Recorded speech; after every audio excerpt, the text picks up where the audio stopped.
Ratusan kepala desa se-Kabupaten Oku menerima surat keputusan perpanjangan masa kerja oleh Bupati Oku.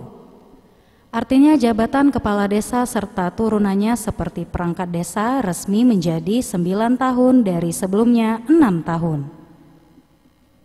Diperpanjangnya jabatan kepala desa tersebut disambut antusias oleh ratusan kepala desa yang ada di Oku.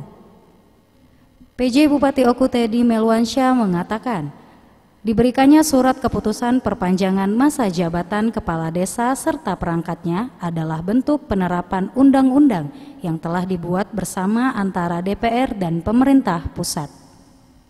Hanya saja Teddy berharap agar kepala desa yang masa kerjanya diperpanjang dapat lebih fokus untuk mengabdikan dan melayani masyarakat yang dipimpinnya. Teddy juga berharap agar kepala desa dapat menjadi garda terdepan dalam memberikan pemahaman kepada masyarakatnya untuk lebih aktif memajukan daerahnya masing-masing. Menyerahkan NIPD kepada perangkat desa se-Kabupaten Pemerintahan. Ini tidak ada nuansa politik apa-apa, memang ini sesuai dengan instruksi dari Kementerian Dalam Negeri untuk segera menyerahkan SK perpanjangan ini di kabupaten kota masing-masing.